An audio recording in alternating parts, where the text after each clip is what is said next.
فین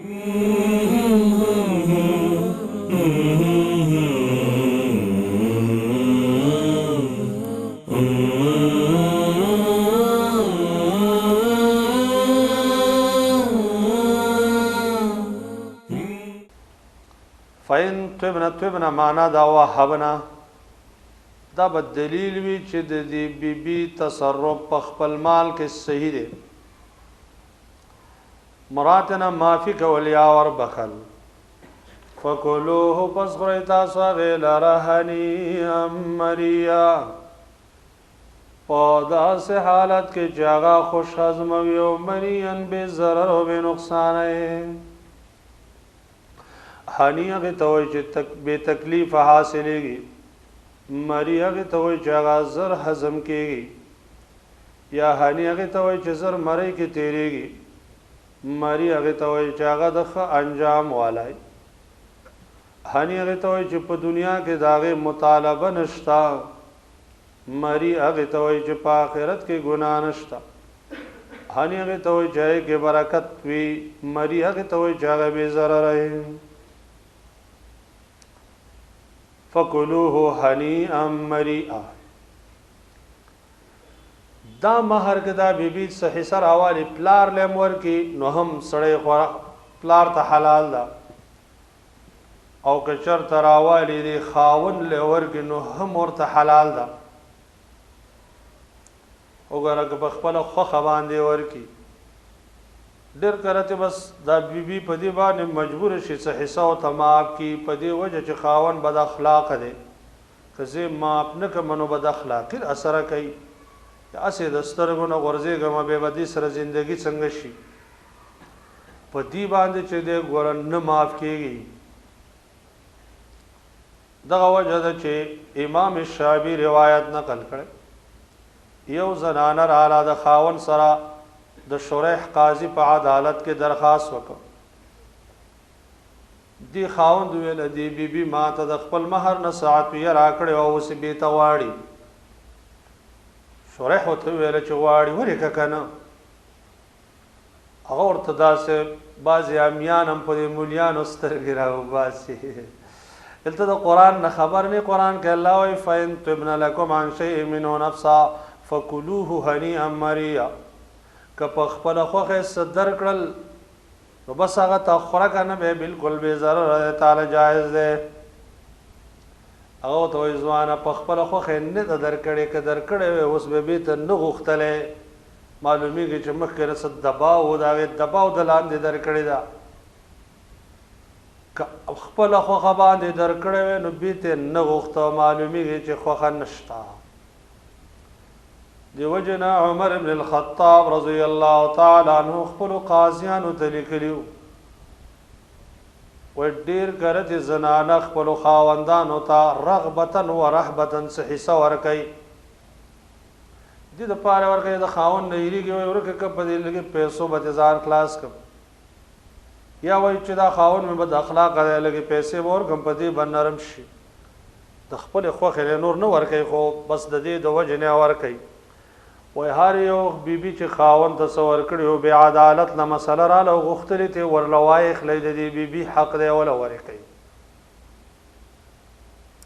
نو الله رب العالمین فرمایي آیت کې به دلیل وی چې مہر لابودی د پنیکا کې د مہر نه دوامدار چې دا حق واجب دی د زنانا په بیبي لره په خپل خاوند باندې ترم دا ده که بیبي په خپله خوښه باندې څه حصه د ساقطی نو ساقطېږي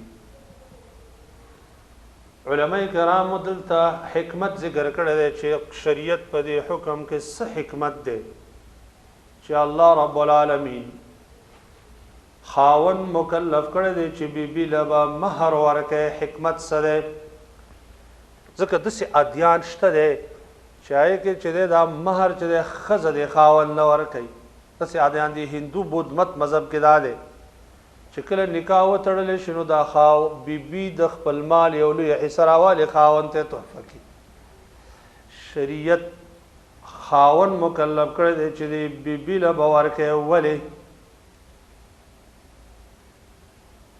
په دې وجه باندې د کې اوسو حکمتونه علماو بیان کړي دي. اولنې حکمت دا دی چې بیبي چې د هغه ضعیفه ده، کمزورې ده، نه کار تجارت کولی شي، نه زراعت کولی شي، نه ګټه وټه کولی شي، نو په دې وجه باندې خاوند چې هغه کار روزګار تر هر کار کولی شي، هغه سره پیسې وي او د سره نه، نو لہذا هغه باندې حق مقرر کړی دی د ده دپاره.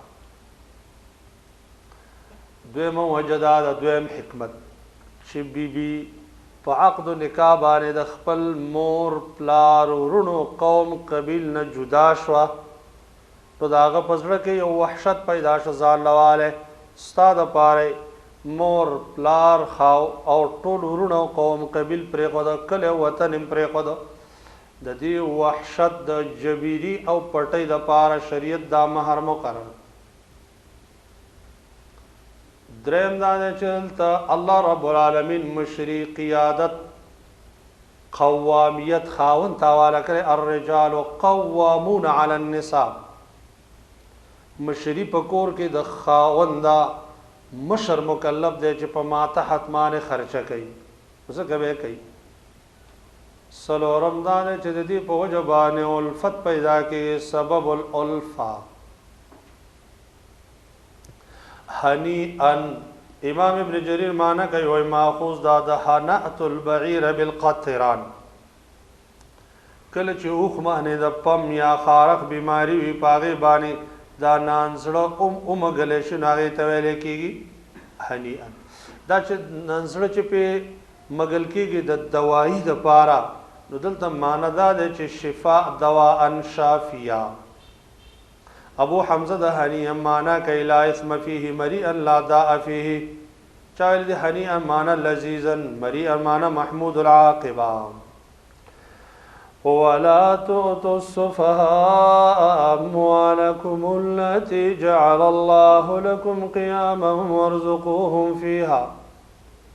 دې سلورم حکم دی د پاره د اصلاح د معاشري، سلورم حکم دی د پاره د حفاظت د مال، سلورم حکم دی چې د تقوا سره تعلق لري. هغه داش مخکې الله رب العالمین زورور خلق باندې حکم کې خدا چې ګوره ته زورور یتیم ته خپل حق حواله کا، خاوند ته زورور بیبي ته خپل حق حواله کا. اوس د مظلومانو ته نصیحت کوي، یتیم ته حق حواله شو، بس یتیم دواره وای چې بس زما حق راکا، زه پې څه کوم، په یو ورځې خورم او که ساتمې. زنانه ته حق حواله شو، زنانه وای مال راکړه، نو په تصرف پوهېږم او که نه پوهېږم. الله وای نه داسې ونه کوي. سفیه ته به مال په لاس کې نه ورکوي، کم عقل. سفیه چاته ویلی کېدلی شي؟ من لا یحسن التصرف فی المال، چې په مال کې صحیح تصرف نشي کولی. بعض مفسرین د سفیه معنی کوي، سفیه څه ته وایي؟ وایي من لا یعلم مواقع النفع والضرر، چې د فایدې او د ضرر ځای نه پیژني. دې ته سفیه وایي کنه چې د لږ معمولي شي دپاره ډېرې پیسې ورکوي، او یا ډېر قیمتي څیز چې دی هغه په معمولي غونډه کې پیسو ورکوي. ماشومان داسې که نه که ډېرې پیسې وله ورکړي، ما چې بار غوځي معمولي غونډه کې څیز چې دی دوکاندار راوړی معمولي کوڅه کې ټولې پیسې پې ورکوي، نور پې نه پوهېږي، په تصرف نه پوهېږي. یا ډېر قیمتي شی د کور نه ایستلی په کباړې خرڅ کړی، سفیه دی که نه. دې ته اوس سفیه وایي، تصرف نشي کولی په معمولي. دې وجې نه یو روایت کې راځي چې ابو موسی الاشعری رضی الله تعالی عنہ فرمایي، روایت کې لږ ضعف شته، چې نبی صلی الله علیه وسلم فرمایي درې کسان دي چې د هغې دعاګانې نه قبلېږي. یو هغه انسان چې بد اخلاقه بیبي لري او ځان ته نه خلاصوي، طلاقوي یې نه. دویم دا دی چې هغه انسان چې هغه خپل مال سفیه ته ورکړي، سفیه کم عقل ته. دریم هغه انسان چې یو سړي په بل سړي باندې قرض وي او هغې دپاره څوک ګواه نشته دی چې منکر شي، دې انسان ته ویل کېږي. آیت کې دلیل دی، مفسرین ذکر کوي، امام قرطبی ذکر کوي دلت هذه الآیه علی جواز الحجر علی السفیه. آیت کې دلیل دی چې کله یو انسان مالی تصرف صحیح نشي کولای حاکم شرعي به پاغه باندې پابندي لګي ګورا کدي سره چاته سوا خصلو که خرچ کړل بیع او شراب باطل ای اسلامی شریعت بدا پابندي لګي دیو جن چې په دې مسله کې به اختلاف دی کو د دې حجر نه مخکې کوم معامله کړي امام مالک او دا اکثر متبعین وایي چې د صفیح امر ټول جایز دی تر دې چې امام پاغه باندې حجر او پابندي ولګي د امام شافعي ما وایي سب مذهب هم دي امام ابن القاسم د مالکی مذهب تابع دی هغه وایي چې نه غیر جایز دی ولو که امام په تصرف نه لګولې به کبیر کې اختلاف دی چې آیا کبیر باندې امام پابندي لګولې چې سړی بالغ دی نو جمهور علما وایي چې او تصرف صحیح نه کو مبذر پزل خرچو مثلا عام نشئی چرسی وغیرہ پوډریو نو پای باندې به اسلامی عدالت چې دی پاغه باندې به حجر لګي پابندي امام صاحب وایي چې نه حجر صرف معصوم سره تعلق لري او کبیر باندې حجر نه دی لګول پکار لکه صحیح خبره ده چې تصرف فاسد ده دا مال د الله د طرف نه د بندگانو په لاس کې امانت ده د دې الله پختنه کوي په قیامت کې په دې بنیاد باندې لګول شي سره فرمایي ولا تؤتوا السفهاء مور کوي تاسو کمقلانو تا السفهاء مرادیا مبذرین السفهاء مراد غدي چې تصرف صحیح نه السفهاء ما شومان مراد السفهاء الزنان مراد مالون استاس جعل الله لكم قياما شاء الله ګرځول دي دا مالون استاس سبب د قیام آیت کې بدلیل وی په فواید د مال چې مال کې فائدې شته او دا مال انسان د پاره د بقا سبب دی قیاما ورزقوهم فيها واكسوهم نو رزق ورکوي د پدې کې او کپڑے ورکوي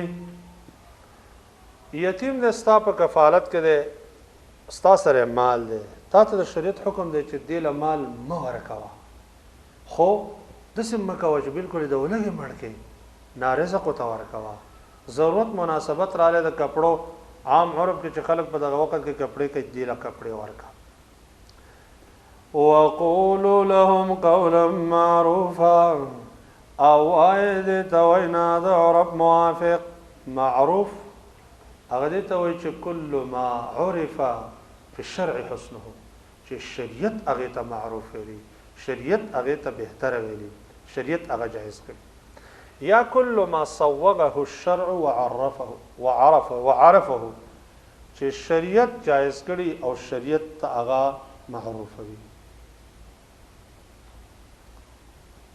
او دې کې با الله رب العالمین دا فرمایي چې د دې د وجه نه چې د مال حفاظت وشي په دې آیت کې به دلیل وي چې دا مال د الله د طرف نه امانت دی دې کې به سړی فضول خرچي نه کوي دا به سړی غلط په اسراف او بذر سره نه خرچ کوي ځکه قران کریم کې الله فرمایي ان المبذرین كانوا اخوان الشیاطین دا مبذرین د شیطانانو ورونه دي دی وجنا چې د الله امانت دی او څوک چې د چا سره څه امانت کیږي داغه پختنه کوي قیامت کې رب العالمین د مال پختنه کوي حدیث کې راځي نبی کریم صلی الله علیه وسلم فرمایي د انسان قدم با د یو زینه بل زیته اون خوځيږي تر دې پورې چې د یو سلورو یا پنځو مسایلو پختنه ته ونشي نو یو پاغه کې وعن ماله من اين اكتسب وفيما انفق د مال په باره کې په پختنه کېږي چې دا مال د کوم ځای نه ګټلې او په څه شي کې خرج کړي الله وی وقول قولا معروفا ځکه موږ او تاسو ته د اخلاق او درس دی ګورا چې سړي باندې یو کار کوي یو خبره کوي شریع حکم په خسته اخلاق باندې په نرمه لهجه باندې قول معروف باندې فبما رحمة من الله لنت لهم ولو كنت فظا غليظ القلب لانفضوا من حولك فاعف عنهم واستغفر لهم وشاورهم في الأمر فإذا عزمت فتوكل على الله إن الله يحب المتوكلين إن ينصركم الله فلا غالب لكم وإن يخذلكم فمن ذا الذي ينصركم من بعده وعلى الله فليتوكل المؤمنون.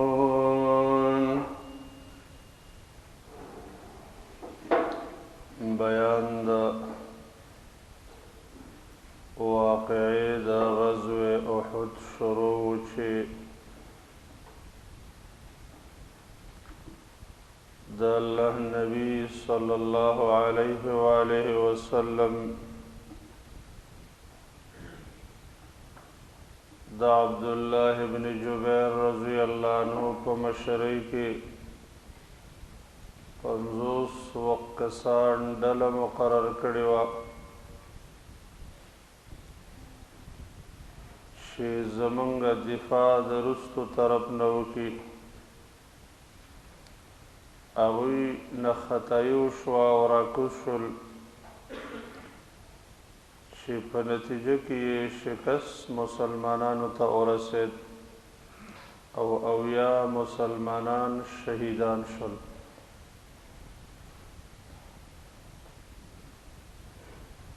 الله رب العالمین هغې ته د عفو اعلان وکړ ولقد عفا الله عنهم. دې آیت کې الله خپل نبی ته فرمایي چې ته هم نرمي کوه د دوی سره او دا نرمي د الله رب العالمین رحم دی چې په تا باندې کړی دی او ته د الله په رحمت باندې نرم شوی او دا د کمال صفت هغه دی چې تا کې د نرمۍ صفت دی او په دې وجه باندې تا ته دا ملګري راجمع دي که چېرته تا کې د نرمۍ صفت نه وی او ته چې دی ډېر زیات سخزړی وی بدزبانه وی نو دا خلک به ستا نه خواره شوی نو فرمایي فبما رحمت من الله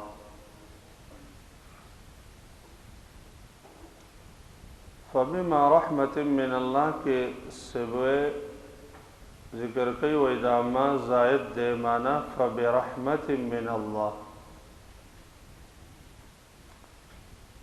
دویم قول د ابن کیسان دی هغه وایي چې ما نکره ده په موضع د جر کې نو فبشیء عظیم هو رحمت الله لنت لهم د یو څیز په وجه باندې ته نرم شي فبسبب رحمت عظیم من الله علی الصحابه په دې صحابه باندې الله رحمت وکړ او د نبی کریم صلی الله علیه و آله وسلم دا صفت الله رب العالمین په تورات کې هم داسې نازل کړو. عبدالله بن عمر رضی الله تعالی عنه فرمای وی ما د نبی علیه السلام صفت په مخکنو کتابونو کې داسې لیدلی و چې لیس بفظ ولا غلیظ ولا سخاب فی الاسواق دا داسې یو نبی دی چې بدزبانه نه دی سخزړی نه دی او دا په بازارونو کې چغې نه وای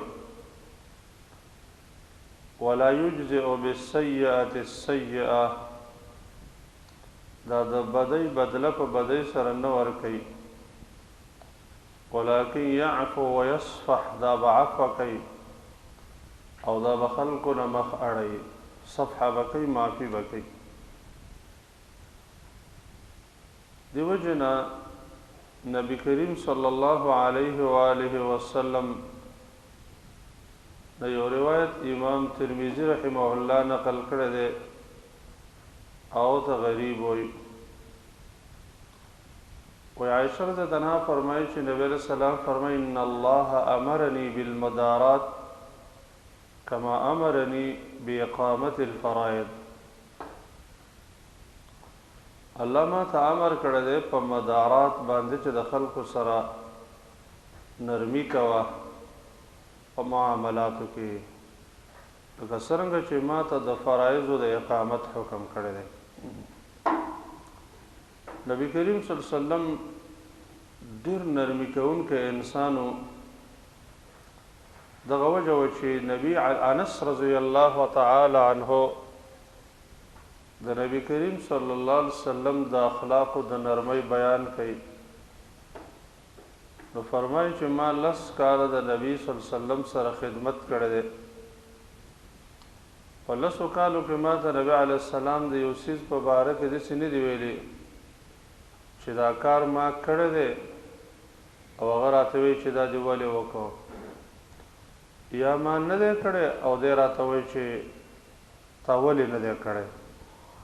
وما قال لي اف قط، او ما ته یې چرې د اف کلمه نه ده ویلې چې دا د زجر د پاره استعمالیږي، دا کلمه یې چرې ما ته نه ده ویلې. فرمایي فبرحمة من الله، پس په سبب د رحمت د الله باندې لنت لهم ته دوی ته نرم شوې. لنت د ماضي صيغه راوړه، دې کې اشاره ده چې دا صفت د نرمۍ په نبی کریم صلی الله علیه وسلم کې پوښ شوی صفت دی او د پخوانه پروت دی. لنت لهم ولو كنت فظا غليظ القلب، او که چېرته ته پس فظا بدژبی وي، سخت ژبی وي، بد زبانه وي، غلیظ القلب د کلک زړه والا وي، لانفضوا من حولک، خامخا به دا خلک ستا نه خواره شي.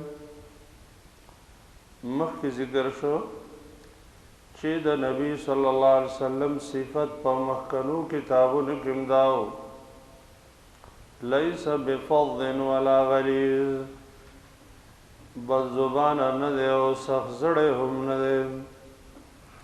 لنفضوا، ابن جریر د ابن عباس نه معنی کوي لنصرفوا، ستا نه به واپس شوی. بعض مفسرین کوي انفضوا معنی جدا جدا کېدل او نفرت کول ماده پکې ده. من حولک ستا د خوانه، فاعف عنهم واستغفر لهم، پس عفو کوه د دوی نه او طلب د بخښنې کوه د دوی دپاره. فاعف عنهم متعلق دی د هغې حقوقو سره چې د نبي صلی الله علیه وسلم سره متعلق وي. معنی ستا په حقوقو کې که د زیاتی کېده نو عفو کوه. واستغفر لهم، او که د الله په حقوقو کې د هغې نه د الله په بندګۍ کې د هغې نه څه ناڅه لغزش کېده نو د دوی دپاره بخښنه غواړه. واستغفر لهم وشاورهم فی الامر، او د دوی سره مشوره کوه په کار کې.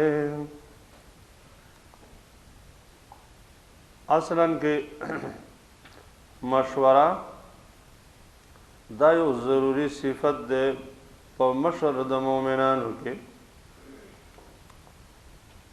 دی وجه نه امام قرطبی د ابن خویزمندات المالکی رحمه الله نه نقل کوي ويجب على الولاة المشورة في الأمور، په ولاتو باندې په مشرانو باندې لازم ده چې هغه په خپلو کارونو کې د خلکو سره مشوره کوي. دا د شور نه ماخوذ دی. شور یو سیز راوستل اخراج الشی ته ویل کېږي. په مشوره باندې هم چې د ضروري خبره حقه خبره راوځي نو ځکه ورته مشوره ویل کېږي. امام ابن عدی او بیهقی روایت نقل کړي چې کله د آیت نازل شو نو نبی صلی الله علیه وسلم فرمایل ان الله ورسوله لغنیان عنها. الله و رسول خود مشورې نه غنی دي ولكن الله جعلها رحمة لأمته. لیکن دا مشوره الله زما د امت د پاره رحمت ګرځولې. فمن استشار منهم لن يعدم رشدا. چا چې دا مشوره وکړل نو هغې نه به هدایت به نه معدوم کوي، سمه لار هغه به مقصد ته رسېږي. ومن ترکها لم يعدم غیا. چا چې مشوره پرېښودل نو هغه کې به څه نه څه د حق لارې نه کږلیچ راځي. کږلیچ الله حکم کړی دی ټولو صحابه کرامو سره مشوره کوه، لیکن بعض صحابه کرام هغه د ډېر غټ زیرای خاوندان د رای خاوندانو. نبی صلی الله علیه وسلم به د هغوی سره ډېره مشوره کوله. دیو جن عبدالرحمن ابن غنم رضی الله عنه فرمایي چې رسول الله صلی الله علیه و آله وسلم ابو بکر او عمر رضی الله عنه ته ویل لو اجتمعتما فی مشورة ما خالفتکما. که تاسو دواړه په یو کار کې په یوه مشوره کې راجمع شوئ نو زه به چرې ستاسو خلاف ونه کړم. مشوره کوونکی انسان چې د چا سره مشوره کوي په هغې باندې پوره اطمینان وي. المستشار مؤتمن. هغه له جایز نه دي چې حق په یوه خبره کې او دی د بل کار مشوره ورکړي، بلکې هغه ته چې کوم صحیح خبره ښکاري نو هغه به هم هغې مشوره به ورکوي. ځکه نبي صلی الله علیه وسلم فرمایي اذا استشار احدکم اخاه فلیشر علیه. کله چې ستاسو نه یو ورور سره مشوره کوئ نو هغه دې په دې ته صحیح مشوره ورکړي. صحیح په یو بل روایت کې راځي چې د حق او خیر په یو کې ښکاره کېده او مشوره د بل ورکړه نو دې خیانت وکړه. فقط خانهم، د خیانت وکړه.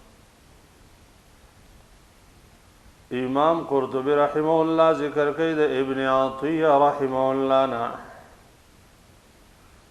وی لا خلاف فی وجوب عزل من لا يستشیر من اهل العلم والدین. په دې کې د علماء اتفاق د اختلاف نشته دی چې کوم یو مشر د خپل رعیت سره مشوره نه کوي نو هغه به عزل کېږي، معزول کېږي. حسن رحمه الله فرمایي وی الله رب العالمین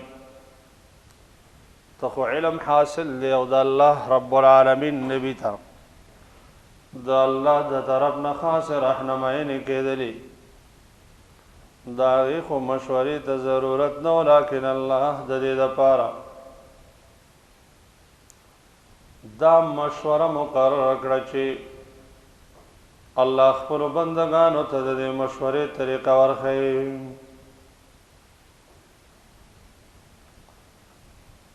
نو فرمایي دوی سره مشوره کوه. نبی صلی الله علیه وسلم د الله رب العالمین په دې حکم باندې عمل وکړ او عمل دا و چې د بدر په ورځې مشوره وکړه چې څه کوو. بیا د ځای په انتخاب کې مشوره وکړه.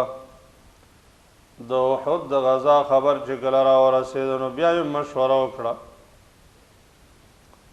خندق کې چې کله دشمن ډېر زیات شو نبی صلی الله علیه وسلم د اطفان قبیلې سره د مدینې په درېیمه برخه د میوو باندې صلح کوله بثلث ثمار المدینه، لیکن د سعدانو مشوره په هغې باندې رانله. دغه رنګې حدیبیه کې مشوره وکړه، واقعه د افق کې مشوره وکړه. بحافظ ابن کثیر رحمه الله دلته دوه قوله د اهل علم نقل کړي. بعضې وایي چې په نبي صلی الله علیه وسلم باندې هم مشوره واجب وه، بعضې وایي چې نه په امت باندې واجب ده، نبي صلی الله علیه وسلم باندې نه وه. مشوره چې دی د شریعت د قواعدو نه دی او د ډېرو قوي احکاماتو نه ده. دیو جن یو روایت کې راځي ما خاب من استخار ولا ندم من استشار. هغه څوک نه نا امید کېږي څوک چې استخاره کوي، او هغه څوک په خپل کار نه پښیمانه کېږي څوک چې مشوره کوي. فرمایي فإذا عزمت فتوکل علی الله، پس کله چې تا عزم وکړو نو بیا توکل وکړه په الله باندې. ابن مردوی د علی ابن ابي طالب رضی الله عنه نه نقل کړي چې د نبی صلی الله علیه وسلم نه پوښتنه وشوه چې دا عزم څه ته وایي، او فرمایل مشاورة اهل الرأي ثم اتباعهم، د اهل الرأي نه مشوره طلب کول بیا د هغوی تابعداري کول، دې ته ویل کېدلی شي عزم. ان الله يحب المتوکلین، بشک الله رب العالمین مینه کوي د توکل کوونکو سره. توکل دې ته وایي چې سړی اسباب استعمال کړي او اعتماد په مسبب الاسباب باندې وکړي، په الله اعتماد وکړي. دې ته توکل نه وایي چې اسباب بالکل استعمال نه کړي، استعمال د اسباب وکړي لیکن اعتماد په مسبب الاسباب باندې وکړي، دې ته توکل وایي. دا صفت چې چا کې پیدا شه الله رب العالمین د هغې د ټولو مشکلاتو کافي شي. قرآن کې الله رب العالمین فرمایي ومن یتوکل علی الله فهو حسبه، څوک چې په الله توکل وکړي همدغه کافي دی. حدیث کے مرازی نبی علیہ السلام فرمائے لو توکلتم علی اللہ حق التوکل لرزقکم کما یرزق الطیر، کہ تاسو پا اللہ باندے حق توکل وکا اللہ با تاسو تا دسی رزق در کی، لگا سرنگ رزق چی مرغانو تور کئی، مرغان سکئی تغدو خماسا و تروح بطانا، هغه د شپې د سار د جالې نه روان شي، د جالې نه هغه یې وږي بېرته چې واپس راځي نو هغه یې بلکل ماړه شوي، داسې به تاسو له هم درځي. خو که په الله حق توکل وکړئ. شیخ احمد شاکر رحمه الله په عمدة التفسیر کې ذکر کوي، وایي د دې مشورې د آیت نه بعض علما بعض خلکو په نظام دیموکراطي باندې استدلال کړی دی چې دیموکراطي نظام جایز دی، ولې دلته مشوره راغلی ده. لیکن نظام دیموکراطي چې دیموکراسي ورته وایي هغه او د مشورې کې فرق دی، ځکه مشوره کې خو د الله رب العالمین د حکم د تطبیق خبره کېږي چې د الله حکم دی دا په څه طریقه تطبیق کو. نظام دیموکراسي کې په مشوره باندې نوې حکم د الله د حکم په مقابل کې وضع کېږي. دیموکراسي خو د خلکو جوړ شوی د خلکو د خوښې نظام د خلکو د پاره په خلکو تطبیقېږي. نو مشوره کې نظام د الله د قانون د الله د تطبیق په څه طریقه باندې کم حکمت باندې وکړو. او دیموکراسي کې چې د نظام جوړ کړی دی خلکو دی نو د دواړو کې فرق دی. ينصركم الله فلا غالب لكم. دا اوس علت د توکل ذکر کوي. په الله باندې توکل کوي. ولې؟ ځکه اختیار ټول د الله سره دی. که الله یو کار تاسو لره غالب کې نو څوک هم مغلوب کولی نشي، او که الله تاسو مغلوب کې نو څوک هم نصرت کولی نشي. ځکه په الله توکل وکړئ. ينصركم الله فلا غالب لكم. کچرته نصرت وکړي الله ستاسو، فلا غالب لكم نو نشته سو غالب کېدونکی په تاسو چې مغلوبه کې تاسو لره. د غلبه په صله کې چې لام راشي معنا د مغلوبیت ورپکې. ځکه د غلبه په صله کې اعلی راځي، لیکن کله چې لام راشي نو معنا د مغلوبیت ورپکې. وجه دا ده چې غالب مستلزم مغلوب لرا، او د مغلوبیت په صله کې به راځي لام. وَإِن يَخْذُلْكُمْ او که چېرته الله ستاسو امداد پرېږدي، فَمَنْ ذَا الَّذِي يَنْصُرُكُمْ مِنْ بَعْدِهِ پس څوک دی هغه کس چې امداد وکړي ستاسو من بعده وروستو د خذلان د الله نه. یخذلکم شوکانی ذکر کوي فتح القدیر کی. کوئی خذلان څه ته وایي؟ ترک العون امداد پرېښودل، که الله ستاسو امداد پرېږدي. بعض علماء معنا کوي وایي خذلان څه ته وایي؟ الترک فی مواطن الاحتیاج الی الطارق. کله چې یو څوک بل چاته محتاج و د احتیاج په حالت کې پرېږدي دې ته خذلان وایي. امام ابن قیم رحمه الله وایي اصل د خذلان د الترک و التخلیه، پرېښودل او خالی کول. هغې غوا ته ویلی کېږي چې هغې ته چې دی خپلې ولد ته چې دی پرېښودلی شي، خپل بچی چې دی پرېږدي د چراګانه یا خپلې ملګري پرېږدي نو هغې ته خذول وایي. وایي خذلان دې ته وایي چې الله رب العالمین د بنده او د نفس تر مابین خالی والی راولي. معنا بنده خپل نفس ته حواله کړي، خپل نفس ته پرېږدي، او توفیق د هغې ضد دی. هغه دې ته وایي چې الله بنده لره پرېنږدي خپل نفس ته، بلکې د هغې سره کومک کوي، امداد کوي. وعلى الله فليتوکل المؤمنون. او خاص په الله باندې د توکل وکړي مؤمنان. وما كان لنبي ان يغل. نه دی مناسب د پیغمبر د پاره چې د خیانت وکړي. ومن يغل يأت بما غل يوم القيامه. او څوک چې خیانت وکړي نو راوړي به څه چې دی پې خیانت کړی د قیامت په ورځ. ثم توفى كل نفس ما كسبت. بیا به پوره ورکړی شي هر نفس ته بدله د هغه چې د کړي دي. وهم لا یظلمون. او په دې باندې به ظلم ونه کړی شي. آیت مناسبت د مخکې سره دا دی. مخی آیت کې الله نصرت ذکر کو، اوس هغه سبب ذکر کوي چې د هغې په وجه باندې نصرت ختمیږي،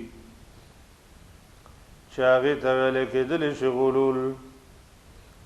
دویم مخکې جانب ثبوتی د نصرت ذکر شه توکل، اوس جانب سلبی د نصرت ذکر کوي چې هغه د خیانت. دریم مخی عظمت د نبی ذکر شو، اوس نفع دا تهمت د نبی نه د خیانت چې نبی چرته خیانت نه کوي. دی روایت په باره کې راځي چې یو کمبل چې د قطیفة حمراء دا د بدر په ورځ باندې ورکه شوه. په بعضو کسانو ویل چې کېدای شي نبی صلی الله علیه وسلم اخیستلي، الله د آیت نازل کړ. لیکن دغه روایت ضعیف دی، کمزور دی. آیت کې الله رب العالمین د نبی عظمت شان ذکر کوي چې دې کې دا صفت د خیانت نشته، او دې کې موږ ته رهنمایي راکوي ګوره چې دا د نقصان صفت دی، ځکه ما خپل نبی د دې نه پاک کړی دی. نو لکه پکار دا ده چې دا صفت په تاسو کې هم رانشي، صفت د خیانت کې موږ او تاسو ته هم د دې خبرې رهنمایي ده. دویم، الغلول څه ته ویل کېدلی شي لغت کې؟ غلول ویل کېدلی شي الخیانت فی خفا،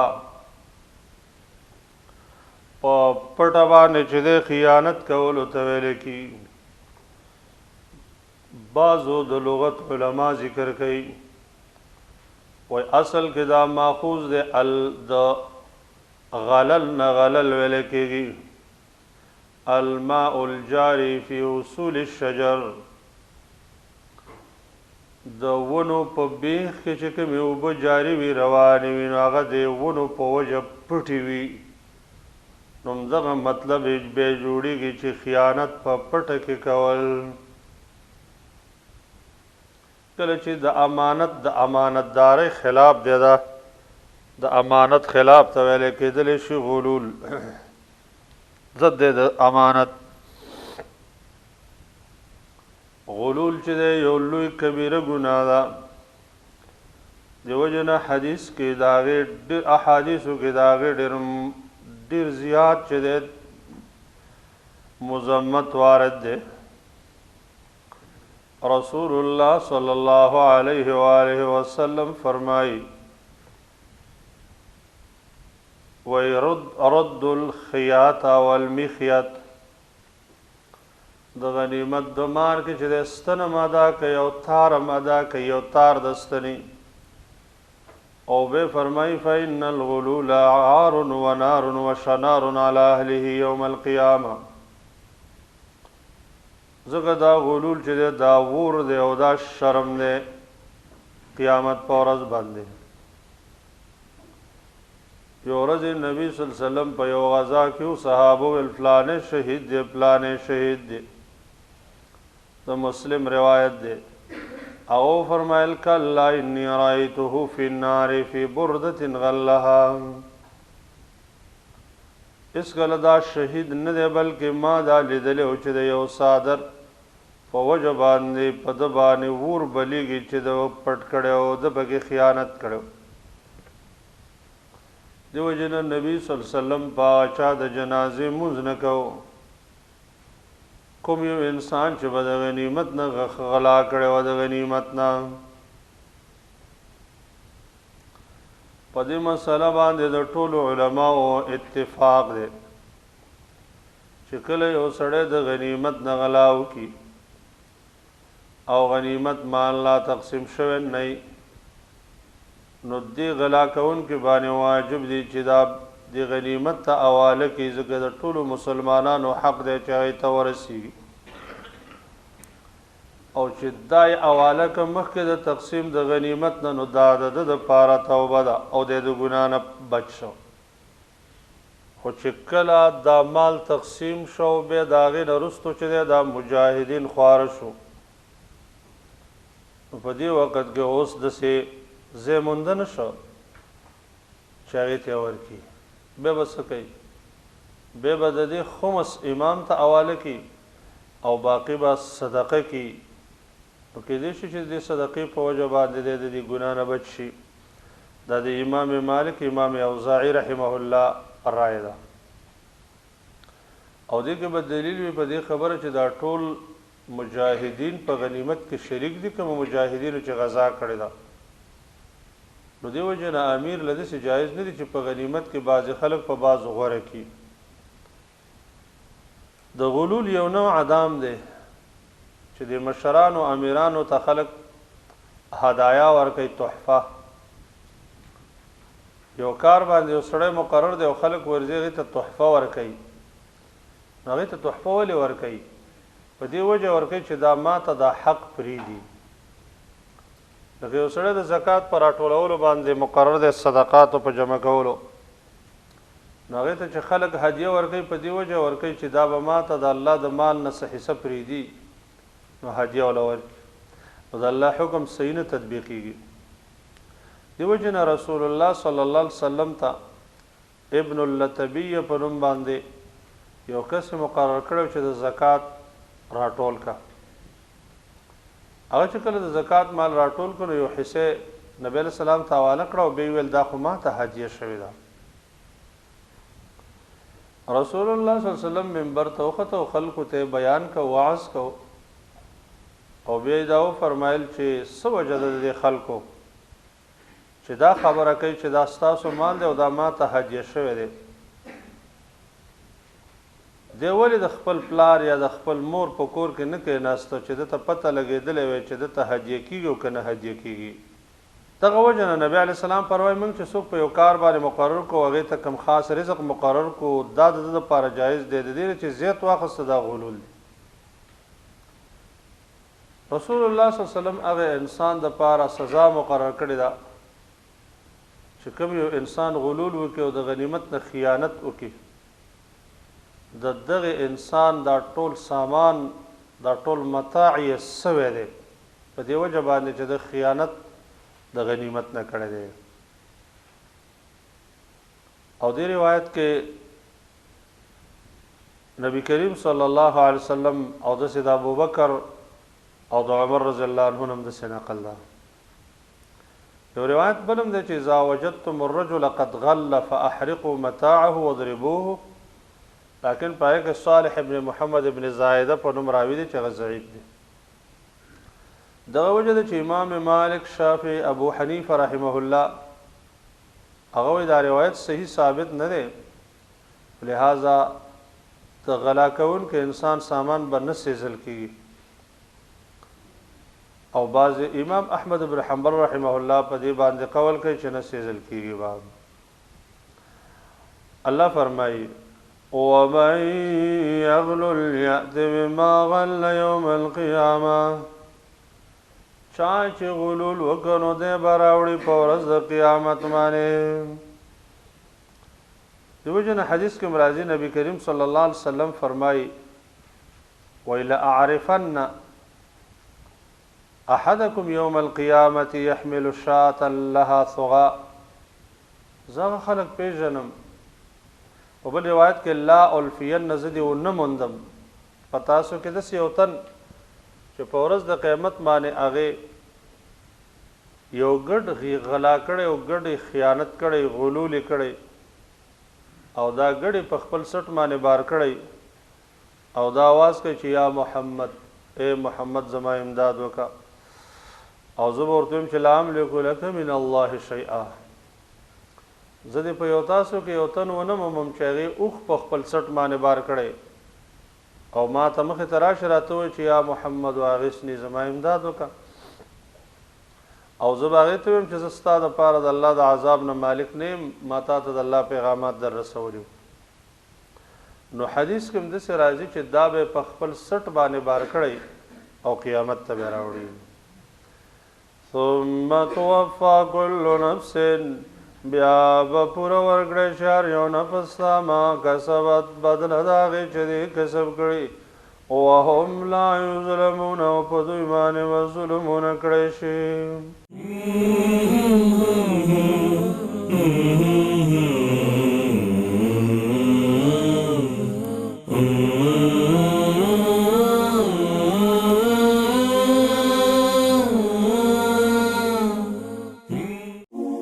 د پیغام پښتو ټي وي ځانګړي او مستند معلوماتو باندې مبني بشمیره تعلیمي او دینی ویډیوز لپاره زموږ پاڼه سبسکرایب کړئ او زموږ د نوي ویډیوز نه د اپډیټ لپاره په بیل آیکن کلیک کړئ.